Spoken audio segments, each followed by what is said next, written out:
ছে নদী ছে নদী।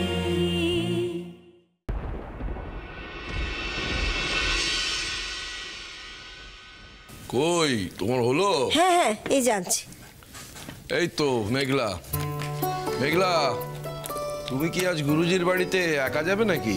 চলো আমি তোমায় দিয়ে আসছি। ভাবি তার কোনো দরকার হবে না, আমি তো এখন অনেক ভালো আছি, আমি একাই যেতে পারবো।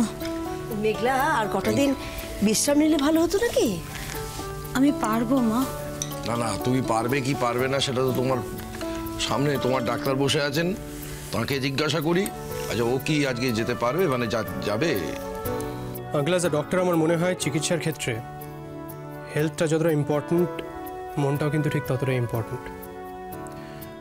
আপনারা যদি এই মুহূর্তে মেঘলাকে রেস্ট্রিক্ট করেন, ওকে যদি যেতে না দেন, তাহলে শারীরিকভাবেও যদি সুস্থ হয়েও যায়, মানসিকভাবে কিন্তু হবে না।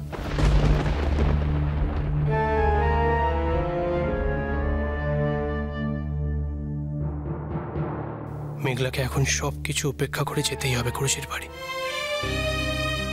ওখানে তো ওর মনের মানুষ অপেক্ষা করছে ওর জন্য।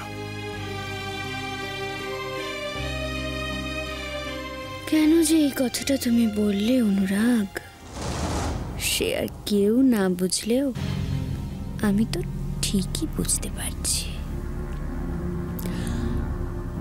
আমি তো তোমাকে বলেছি ওর বয়ফ্রেন্ড ওর গুরুজির বাড়িতে আছে। আমার মনে হয় আঙ্কেল আপনাদের ওকে যেতে দেওয়া উচিত। আপনারা শুধুমাত্র ওর শরীরের কথা ভাবছেন, ওর মনের কথা কিন্তু ভাবছেন না।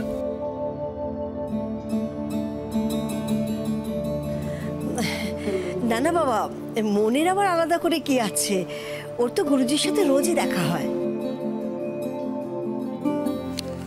হ্যাঁ, গুরুজি কিন্তু আমাদের বাড়িতে রোজ এসছেন ওকে দেখতে।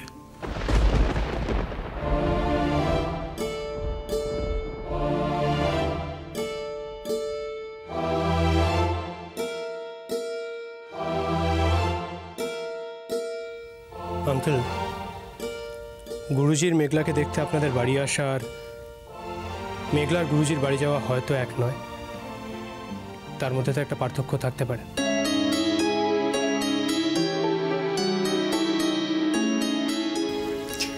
ভাবি, মেঘলা যখন বলছে ও যেতে পারবে, তাহলে ওকে যেতে দেওয়া হোক না। ও কি ওর শরীরের কথা না ভেবেই বলছে? তোমরা দেখছি ওকে একেবারেই বড় হতে দেবে না।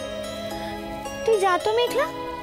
তাছাড়া গুরুজি তো ওখানে একা নেই, গেলে অন্যদের সঙ্গেও দেখা হবে। আমি গুরুজির ছাত্র ছাত্রীদের কথা বলছিলাম।